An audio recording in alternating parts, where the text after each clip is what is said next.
जय हिंद दोस्तों, बहुत बहुत स्वागत है हमारे YouTube चैनल पर। इनकम टैक्स नोटिस का जब भी नाम आता है तो काफ़ी खतरनाक चीज़ ये मानी जाती है, काफ़ी घबराहट हो जाती है। लेकिन इस वीडियो के अंदर हम आपको बताने वाले हैं इनकम टैक्स के जो मेजरली और मेन सेक्शंस हैं वो कौन कौन से हैं और इनकी टाइमलाइन क्या है, कब कब तक ये नोटिस आपको आ सकते हैं, उस नोटिस के अंदर क्या लिखा होता है, आपको कितने टाइम से पहले पहले उसका रिस्पॉन्स करना होता है। दोस्तों, इस वीडियो को आपको डराने के लिए हमने कभी भी नहीं बनाते हैं। आपको सिर्फ और सिर्फ रूल और रेगुलेशन का पता होना जरूरी है ताकि आप टाइमली एक्ट कर पाएं और इनकम टैक्स डिपार्टमेंट से इन फ्यूचर के अंदर आपको किसी भी तरह की दिक्कतों का सामना ना करना पड़े। तो दोस्तों, इनकम टैक्स के जो नोटिस होते हैं वो काफ़ी तरह के होते हैं। सेक्शन 156, सेक्शन 245, 139(9), 143(1), 143(2), 143(3), 147, इसके बाद 148, 144, 142, 271, 270A, 133(6), इसके बाद में 132, 131A, 133 और भी काफ़ी तरह के नोटिस इनकम टैक्स डिपार्टमेंट वाले इशू कर सकते हैं। तो नोटिस का मतलब क्या होता है दोस्तों, आपको घबराने की जरूरत नहीं है। नोटिस होती है सूचना। तो ये नोटिस आपको ऐसे नहीं है कि आपने कुछ क्राइम कर दिया है तो कुछ सूचना आपको, ये देखिए यहाँ पे मैंने बताया आपको कुछ नीडेड है, उनको कुछ सूचना उन्होंने मांगी है या सूचना गिवन है, आपको कुछ सूचना दी है। तो आपको पैनिक नहीं होना है, घबराना नहीं है, टेंशन नहीं लेनी है, किसी भी तरह का स्ट्रेस नहीं लेना है।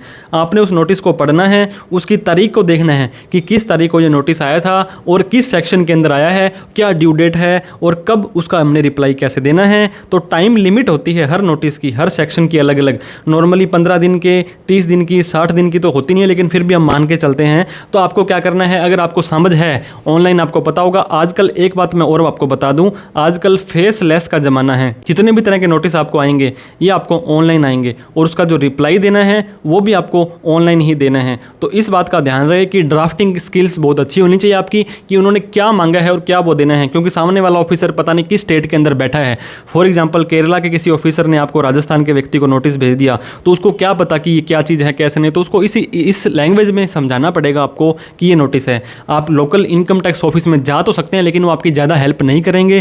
क्यों नहीं करेंगे? क्योंकि ये सारे के सारे जो हैं ऑनलाइन रिस्पॉन्स देने होते हैं, तो ऑनलाइन ही इनका रिप्लाई देना होता है, ऑनलाइन इनका फैसला होता है। तो आपको किसी प्रोफेशनल की हेल्प लेनी है, किसी एक्सपर्ट की। अगर आपको लगता है कि आप इसका खुद जवाब दे पाएंगे तो आप इसका खुद भी जवाब दे सकते हैं।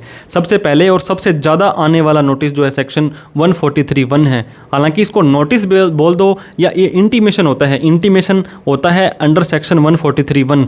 ऐसा कोई भी व्यक्ति जिसने अपनी ITR भरी थी उसे ये नोटिस आएगा ही आएगा। तो नोटिस का मतलब सूचना है। मैं फिर आपको बता रहा हूँ कि आपको ये बताते हैं कि ये चीज़ हो गई है आपकी, तो जो भी ITR भरेगा वो इस नोटिस को प्राप्त करेगा। जो ITR नहीं भरेगा उसको इंटीमेशन नहीं आएगा। तो आफ्टर फाइलिंग ITR, और ये जब प्रोसेस हो जाती है, आपको पता होगा ITR भरने के बाद में आपका जो CPC बेंगलोर है वो आपकी ITR को देखता है, चेक करता है। कुछ इनके पैरामीटर्स होते हैं कि इसने ITR सही भरी है, सही फॉर्म भरा है। ये सारा देखने के बाद में आपकी ITR को प्रोसेस कर दिया जाता है। तो प्रोसेस करने के बाद में हर टैक्स पेयर को ये रिसीव होता है। अगर आपको इनकम टैक्स में आपने रिफंड मांगा था तो आपको ये नोटिस आएगा। अगर आपकी कोई डिमांड आ गई, आपको कोई टैक्स भरना पड़ेगा तो ये नोटिस आएगा। अगर आपको ना तो रिफंड आया ना ही डिमांड आई, नील का असेसमेंट हो गया, तब भी आपको ये नोटिस आएगा। ये कंपैरिजन होता है। एक्चुअल में क्या होगा, इसके अंदर आपको 2 कॉलम दिखाई देंगे यहाँ पे। तो ये कहता है कि आपने जो टैक्स पेयर ने जो भरा वो क्या है और 143(1) में हमने क्या माना है। सपोज करो यहाँ पे आपने 100 रुपये की इनकम मानी, यहाँ 100 पे आ गई।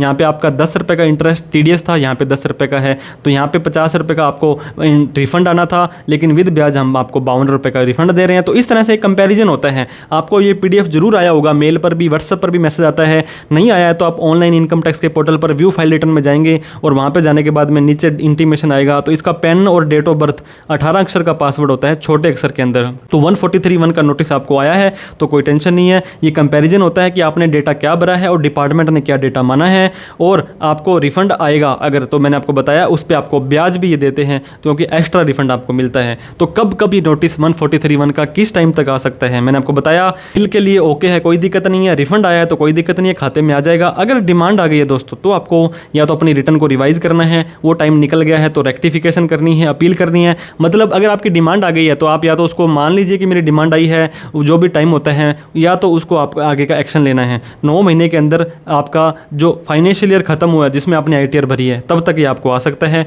मतलब ITR प्रोसेस होने का टाइम भी ये मान सकते हैं। फाइनेंशियल ईयर 23-24 की रिटर्न हमने 24-25 में भरी थी, तो 31/3/25 खत्म होने के बाद में 31/12/2025 तक 9 महीने, तो 31 दिसंबर तक आपको ये इंटीमेशन आ सकता है। तो ऑनलाइन इसको जरूर चेक करें, मेल पर भी इंटीमेशन आपको भेजा जाता है। तो इस तरह का इंटीमेशन होता है कि आपको आया है, you have a refund, Hindi English दोनों में ही आता है। तो इसको आप प्रॉपर पढ़ लें और उसके अकॉर्डिंग ही आपको आगे एक्ट करना है। सेक्शन 139(1) दोस्तों, इस बार तो ये इतने नोटिस आए लोगों को, क्योंकि क्या होता है, जानकारी का अभाव होता है। अब आपको मैं सबसे इसका मेन कारण बता दूं, अगर आपने लॉटरी, ड्रीम 11 वगैरह में कोई काम किया था, इनकम की थी, अगर आपने 194(s) क्रिप्टो वगैरह जो कि वर्चुअल डिजिटल एसेट्स VDA बोलते हैं, वहाँ पे अगर आपने काम किया, शेयर मार्केट में काम किया, या कोई भी प्रोफेशनल फीस आपको आई 194(j) के अंदर, C के अंदर, तो क्या होता है, आप ITR 1 नहीं भर पाते हैं, इनकम फ्रॉम अदर सोर्स में आप इसे नहीं दिखा पाते हैं। तो ये क्या करते हैं, आपकी ITR जब आपने भरने के बाद में CPC बेंगलोर इसको डिफेक्टिव कर देता है, कमी निकाल देता है। ये तभी नोटिस आएगा जब आपने ITR भरी होगी, क्योंकि आपने ITR ही नहीं भरी है तो ये नोटिस आपको नहीं आएगा। अगर आपने कमी नहीं छोड़ी है, ITR ही नहीं भरी, तो आपकी क्या कमी वो निकालेंगे, कुछ आप भूल गए, कुछ आपने गलत इन्फॉर्मेशन दे दी, तो ये चीज़ें मैंने आपको बताया। ITR का फॉर्म गलत भर दिया, कोई एक्स्ट्रा फॉर्म आपको भरना था वो नहीं भरा, तो AO असेसिंग ऑफिसर या CPC आपको 15 दिन का टाइम देगा कि इस कमी को आप सुधार लीजिए, पूरा कर लीजिए। अदरवाइज क्या होगा, अगर आप उसको 15 दिन में रिप्लाई नहीं देते हैं तो ये माना जाएगा कि आपकी रिटर्न इनवैलिड हो गई है, आपने रिटर्न भरी ही नहीं है। तो जो भी, अगर आप नई रिटर्न भरेंगे और आप ड्यू डेट के बाद भरेंगे तो वहाँ पे लेट फीस पेनल्टी आपको देनी पड़ जाएगी। डिफेक्ट आपको बताएंगे, उस नोटिस के अंदर लिखा होगा कि आपने ये कमी छोड़ी है और उसका सोल्यूशन भी दिया होगा कि आपको ये काम करना है ताकि आपको 139 का नोटिस दोबारा ना आए। मिस मैच है ITR में, ASTA से डाटा मैच नहीं हो रहा, गलत ITR का फॉर्म भरा है, तो ये 139(9) का नोटिस आ सकता है। इस तरह का होगा। इंपॉर्टेंट है, rectify the defect in your ITR। इसको आप PDF में ऑनलाइन भी डाउनलोड कर लीजिएगा, वहाँ पे जाकर के आपको उसका रिप्लाई देना पड़ेगा, या तो आपको एग्री करना पड़ेगा। एग्री करने के बाद में JSON फाइल में आपको नई ITR भरनी पड़ेगी। अगर आप डिसएग्री करते हैं तो आपको उनका प्रॉपर रिस्पॉन्स, जस्टिफिकेशन वहाँ पे टाइप करके जवाब देना पड़ेगा। सेक्शन 245 दोस्तों, ये भी काफ़ी कम लोगों को नोटिस आता है। ये AO होता है जो असेसिंग ऑफिसर, इसके पास पावर है कि वो आपका रिफंड एडजस्ट कर लेगा। ये नोटिस तभी आएगा जब आपने करंट ईयर के अंदर कोई रिफंड मांगा था, आपका TDS या TCS ज़्यादा कट गया था, सारा का सारा रिफंड या कोई भी पार्ट है आपका रिफंड का, वो एडजस्ट कर लेगा। कोई पुरानी टैक्स डिमांड आपकी पड़ी थी, मतलब आपने 2020, 21, 22, 23 का कोई आपने सरकार को डिमांड देनी थी और 24 में आपने रिफंड मांग लिया, तो ये इंटीमेशन होता है, ये ऑफ सेट कर देता है पेंडिंग टैक्स किसी भी पिछले साल का करंट ईयर के रिफंड से एडजस्ट हो गया है। मैं असेसमेंट ईयर 20-21 में आपने आपका दोस्तों 5,000 रुपये का कोई रिफंड आपका डिमांड थी, मतलब सरकार ने आपसे कोई पैसा मांगना था और इस साल आपने 10,000 रुपये का रिफंड मांगा, तो वो क्या करेंगे, 5,000 रुपये आपका एडजस्ट कर लेंगे, बाकी का 5,000 रुपये आपको देंगे। और ये सारी इन्फॉर्मेशन आपको सेक्शन 245 के इंटीमेशन नोटिस में आपको भेज के बता देंगे। इसका ये कब होता है दोस्तों, टाइम लिमिट, अगर आपने ITR भर दी और आपकी ITR प्रोसेस हो गई, तो इफ़ कोई भी एक्शन आप नहीं लेंगे 30 दिनों के अंदर अंदर, तो 245 का नोटिस माना जाएगा कि आपने आउटस्टैंडिंग डिमांड है वो कंसिडर करवा ली है। अगर आपके करंट ईयर में रिफंड है और पिछले साल में डिमांड है, तभी आपको ये नोटिस सेक्शन 245 का आता है। सेक्शन 143(2) ये भी काफ़ी खतरनाक सेक्शन है दोस्तों, नोटिस फॉर स्क्रूटनी। 143(3) के अंदर स्क्रूटनी अगर आपने करनी है तो 143(2) का नोटिस आपको इशू किया जाता है। अगर ITR भरी है तभी ये नोटिस आएगा। ITR सेलेक्ट हो गई है डिटेल असेसमेंट के लिए, अगर आपको स्क्रूटनी करनी है, आपको पता होगा 1-2% ही मामले स्क्रूटनी के अंदर सेलेक्ट होते हैं। अगर आपने अपनी कम इनकम दिखाई, आपने अपनी इनकम छुपाई, कम टैक्स भरा, ज़्यादा डिडक्शंस वगैरह ले ली, तो इसको कन्फर्म करने के लिए आप जेन्युइन हैं, आपने जो भी क्लेम किया डिडक्शन, एग्जम्पशंस, एक्सपेंसेस, तो उसके लिए नोटिस आपको दिया जाता है। 143(2) कब तक आ सकता है, within 3 month from the end of the financial year. जब आपने ITR भरी 23-24 की ITR 24-25 में भरी थी, 31 मार्च 25 के बाद में अप्रैल, मई, जून, 30 जून 2025 तक आपको फाइनेंशियल ईयर 23-24 का 143(2) का नोटिस, जो कि दोस्तों आपके स्क्रूटनी का होता है, वो दिया जा सकता है। सेक्शन 143(3) ये होता है मेन स्क्रूटनी, आपका जजमेंट किया जाता है, आपने कभी कम इनकम तो नहीं भरी है, ज़्यादा लॉस तो नहीं दिखा दिए, खर्चे डिडक्शन ज़्यादा तो नहीं ले रही हैं। अगर आप ऐसा करते हैं तो टैक्स इंटरेस्ट पेनल्टी आपको देनी पड़ती है on the day specified. Notice के अंदर जो भी दिया गया था 143(2) का, जो हमने पहले डिस्कस किया था, तो आफ्टरवर्ड ये नोटिस है इनकम टैक्स ऑफिसर को एविडेंस मांगे जाते हैं, प्रूफ मांगे जाते हैं, सब रेलेवेंट मटेरियल डॉक्यूमेंट आपसे मांगे जाएंगे। तो ये कब तक आ सकता है दोस्तों, अगर आपने ITR भरी है तो 21 month from the end of the assessment year, जहाँ पे आपकी ओरिजिनली जो इनकम टैक्सेबल हुई थी, 18 मंथ के अंदर following conclusion of the evolution of the during which earning was initially accessible, और 12 मंथ के अंदर from the evolution in which income was initially deemed taxable. तो दोस्तों 3 कैटेगरी अलग अलग होती है। उनको लगता है कि आपने इनकम छोड़ दी थी, अगर आपने ओरिजिनल इनकम आपकी जब टैक्सेबल हुई थी तो उसके अकॉर्डिंग आपको 143(3) का नोटिस आ सकता है। 147 भी काफ़ी खतरनाक सेक्शन है दोस्तों, इनकम स्केपिंग असेसमेंट। अगर असेसिंग ऑफिसर AO को लगता है कि कुछ इनकम आपने एक्चुअल में जो इनकम टैक्सेबल थी और आपने उसको नहीं दिखाया, तो आपका AO जो होता है असेसिंग ऑफिसर आपका केस रीओपन कर सकते हैं। तो ये रीओपन करने के लिए आपको 147 का नोटिस आ सकता है। 147 की जो टाइम लिमिट होती है ये पहले दोस्तों 4 साल होती थी असेसमेंट ईयर ख़त्म होने के बाद, अगर आपकी इनकम 50 लाख तक है, और 6 साल होती थी अगर आपकी इनकम 50 लाख से ज़्यादा है, और कई केस में तो दोस्तों 10 साल भी ये लिमिट होती थी। लेकिन ये लिमिट जो है 148 की चेंज हो गई है। 148 सेक्शन और 147 आपस में इंटररिलेटेड हैं, क्योंकि एक दूसरे की कार्रवाई एक दूसरे के बिना नहीं हो पाती है। लेकिन 148 की लिमिट हम डिस्कस करेंगे, वही लिमिट अब 147 की हो गई है। ये सेक्शन 148 है, ये भी इनकम स्केपिंग असेसमेंट है। दोस्तों ITR भरी है या नहीं भरी है, ये पहले तो आपको नहीं भरी है तो नॉन फाइलिंग का नोटिस आएगा कि आपने इनकम क्यों नहीं दिखाई है, हमें आप रीजन बताओ। स्टेटमेंट ऑफ फाइनेंशियल ट्रांजैक्शंस होते हैं SFT, जिसके अंदर सूचना इनकम टैक्स डिपार्टमेंट को पहुंच जाती है। आपका बैंक देगा, आपका म्यूचुअल फंड देगा, आपकी शेयर मार्केट वाले देंगे, रजिस्ट्रार देगा, ये सूचना इनकम टैक्स डिपार्टमेंट के पास आती है। फिर आपका वो ऑनलाइन चेक करते हैं। ITR अगर आपने नहीं भरी है तो सेक्शन 148 का नोटिस आता है। ये आपको 3 साल या 6 साल तक आ सकता है from the end of the relevant assessment year. अगर आप इसका प्रॉपर से रिप्लाई नहीं देते हैं तो आपकी सारी की सारी वो अमाउंट होती है उसको इनकम मान सकते हैं। 148 का नोटिस कब तक आ सकता है, क्या टाइम लिमिट है? विदिन 3 ईयर, 3 साल के अंदर अंदर असेसमेंट ईयर ख़त्म होने के बाद अगर आपकी इनकम 50 लाख तक है दोस्तों, 31/3/24 में जो आपने कोई भी लेन देन किया तो इसका असेसमेंट ईयर क्या हो गया, 24-25 हो गया। और ये आपका असेसमेंट ईयर कब खत्म होता है, 31/3/25 को। तो 31/3/25 प्लस में 3 साल, 31/3/28 तक आपको ये नोटिस आ सकता है। अगर आपने कोई भी इनकम छुपाई, ऐसी कोई ट्रांजैक्शंस की जो 50 लाख या उससे कम थी, और वहीं पर अगर आपकी ट्रांजैक्शन 50 लाख से ज़्यादा थी तो 10 साल तक ये नोटिस आ सकता है। 31/3/25 वाला 31/3/35 तक आपको ये नोटिस आ सकता है। तो इस बात का आपको विशेष ध्यान रखना है।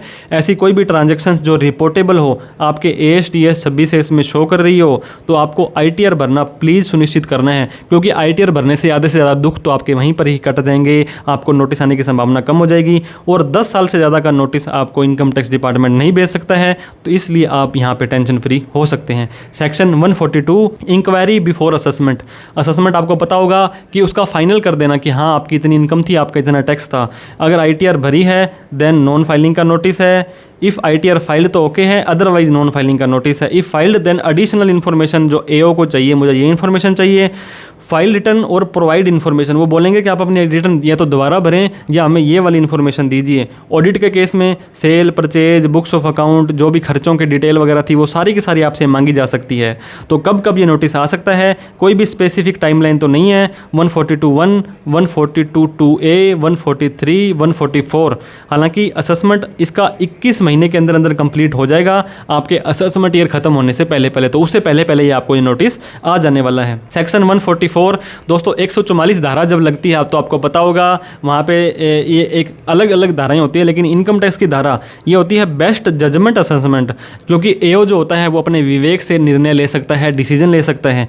तो BJA अगर AO को लगता है कि आपने कोई इनकम छुपाई है, आपने हमें सपोर्ट नहीं किया, आपने रिप्लाई नहीं दिया, तो एक्स पार्टे होता है कि सामने वाली पार्टी नहीं है, मैं अकेला ही हूँ, तो ये income tax department x Partey कर सकता है। कोई रिस्पॉन्स नहीं दिया, टाइमली रिस्पॉन्स नहीं दिया नोटिस का, और आपने ITR नहीं भरी, आपने 143(1) इन नोटिसों का जवाब नहीं दिया, ऑडिट का जवाब नहीं दिया, तो आपको अपॉर्चुनिटी देंगे कि हाँ जी भाई साहब आपने ये जवाब नहीं दिया और आपका हम 144 कर रहे हैं।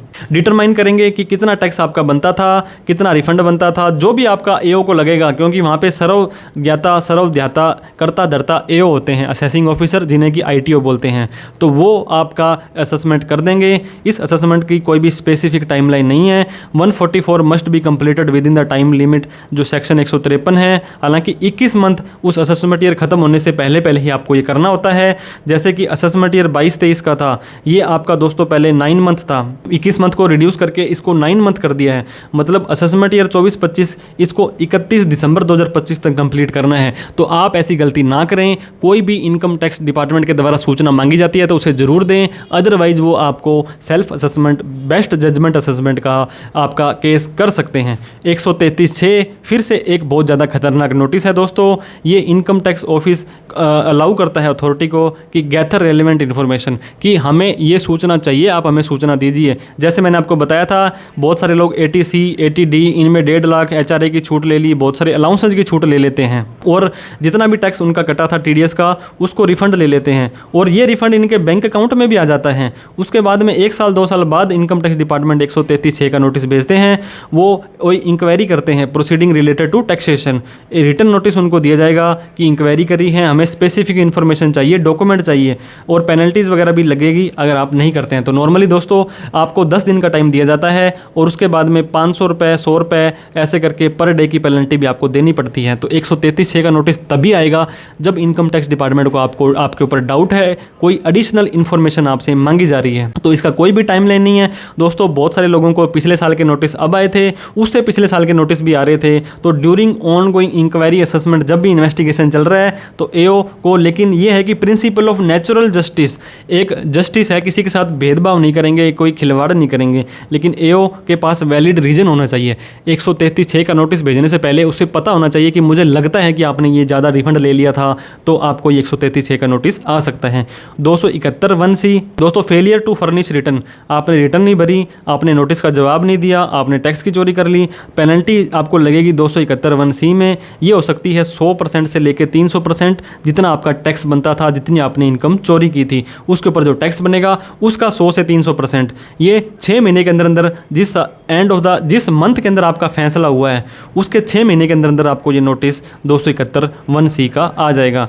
सेम मिलता जुलता सेक्शन 270A है, पेनल्टी फॉर अंडर रिपोर्टिंग और मिस रिपोर्टिंग। आपने कम इनकम दिखाई या आपने इनकम गलत दिखाई, आपने क्लेम झूठे ले लिए थे, तो एओ है वो commissioner of appeals, principal commissioner में during the course of any proceeding under this act direct करेगा उस व्यक्ति को कि भाई साहब आपने अंडर रिपोर्टिंग की है, आपने टैक्स की चोरी की है, 50% से लेकर के 200% उस टैक्स के ऊपर आपको पेनल्टी देनी पड़ेगी।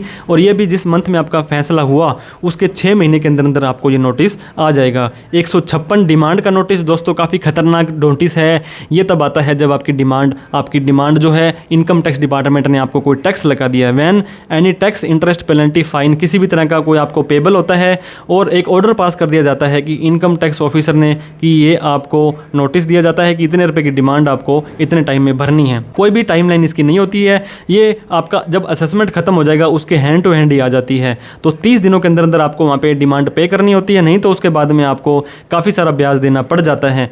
यहाँ पे 3 ऑप्शन होते हैं दोस्तों। अगर आपकी डिमांड सही है तो आपको उसको चालान भर देना है, डिमांड आधी सही आधी गलत है तो आप उसका रिप्लाई करें। अगर आप डिसएग्री हैं तो डिमांड नॉट करेक्ट है, अगर आपने एग्री कर दिया है तो भी आपको वहाँ पे करनी पड़ेगी। मतलब अगर आपको लगता है डिमांड सही नहीं है तो डिसएग्री करके उसका रिप्लाई दें कि मैंने तो अपील फाइल कर दी है या मैंने जो भी आप पर मामला किया है उसके ऊपर आपको वहाँ पर दिखा देना है। 133(6) में ये आपको बताया डिमांड का रिप्लाई कैसे देना है कि मैंने तो डिमांड पेड कर दी है, मेरा टैक्स कम कर दिया है, मैं अपील में चला गया हूँ, एक अपील पेंडिंग है, मैंने रेक्टिफिकेशन रिवाइज रिटर्न भर दी है। मतलब जो भी आपका जेन्युइन रिप्लाई होगा उसको आप जरूर दें, नहीं तो आपकी डिमांड वो 30 दिन के अंदर अंदर मैच्योर हो जाएगी। इस तरह का दोस्तों आपको डिमांड का नोटिस आता है। ये आपको बोलेगा कि इस असेसमेंट ईयर का आपका ये देखिए 35 लाख रुपए का टैक्स है वो आपको देना पड़ेगा। सेक्शन 156 के अंदर ये नोटिस आता है। हालांकि काफ़ी सारे नोटिस प्रैक्टिकली हम आपको दिखा नहीं पा रहे हैं क्योंकि टाइम का इशू रहता है, नहीं तो एक एक नोटिस के ऊपर आपको हम बता दें। Section 132 section 131A search and seizure आपने सुना होगा दोस्तों, इनकम टैक्स स्पेशल 26, जब वो अक्षय कुमार रेड मारता है तो वो इस सेक्शन के अंदर मारता है, सर्च एंड सीजर। ऑथराइजेशन लेनी पड़ती है पहले तो उन्हें बड़े ऑफिसर से, कमिश्नर से, प्रिंसिपल डायरेक्टर जनरल से। अनडिस्क्लोज इनकम थी, कोई इनकम आपने छुपा ली, कोई आपने प्रॉपर्टी छुपा ली दोस्तों, आपने बुक्स ऑफ अकाउंट प्रोड्यूस नहीं करी तो हम आपकी प्रॉपर्टी में, आपकी बिल्डिंग में, किसी भी जगह में घुस सकते हैं, आपके ताले तोड़ सकते हैं और हम सारी की सारी आपकी सर्च कर सकते हैं, तलाश कर सकते हैं, चेक कर सकते हैं। इसी के साथ सीजर होता है दोस्तों, सीजर होता है किसी भी चीज़ को सीज कर लेना, आपकी मनी हो, ज्वेलरी हो, बुक्स ऑफ अकाउंट हो, कुछ भी चीज़ हो, आपका लैपटॉप, कंप्यूटर, सब कुछ हम उठा के लेके चले जाएंगे। Books and other document, scrutinise material जो है उसकी आपको पेनल्टी एंड प्रोजिक्यूशंस भी लग सकती है। लेकिन जिस व्यक्ति का कुछ आप बुक्स वगैरह उठाकर लेके जा रहे हैं वो व्यक्ति कह सकता है कि सर मुझे इसकी फोटोकॉपी प्लीज़ दे दो क्योंकि मुझे इसके ऊपर काम करना है, तो सीजर भी आपका हो सकता है। सर्च एंड सीजर बड़े ही खतरनाक और बहुत कम होने वाले ये दोस्तों इंस्टेंस होते हैं, लेकिन जब भी होते हैं तो ये proper with proof, with document, लाव लश्कर, income tax officer, tax inspector और जो लोकल थाना पुलिस है सब कुछ साथ में आते हैं। तो दोस्तों बहुत सारे नोटिस हमने डिस्कस किए, बहुत मेहनत से वीडियो बनाते हैं, अच्छी लगी हो तो लाइक ज़रूर करें, अभी तक सब्सक्राइब नहीं किया तो प्लीज़ कर दें। Income tax, GST, personal finance से रिलेटेड बहुत सारी वीडियो हम आपके लिए लेकर आते रहते हैं। इस वीडियो को उन सभी लोगों में शेयर करें जो बिना बात के अननेसेसरी ट्रांजेक्शन्स करता है। एक बात मैं आपको बताना चाहूँगा दोस्तों, आप अपनी ITR भरने से पहले, ITR भरें या ना भरें, AIS, TIS और 26S आप जरूर हर साल चेक कर लें, ताकि वहाँ पर कोई ऐसी ट्रांजेक्शन बोल रही हो तो उसके अकॉर्डिंग आप पहले से ही अपनी ITR भर देंगे तो नोटिस आने की संभावना आपकी बहुत ही कम हो जाएगी। कोई डाउट, क्वेरी, क्वेश्चन हो, कोई सजेशन हो, वीडियो अच्छी लगी हो या बुरी लगी हो, कमेंट करके हमें प्लीज़ बताया करें। इस वीडियो को देखने के लिए आपका बहुत बहुत धन्यवाद दोस्तों। Thank you so much. जय हिंद, जय भारत।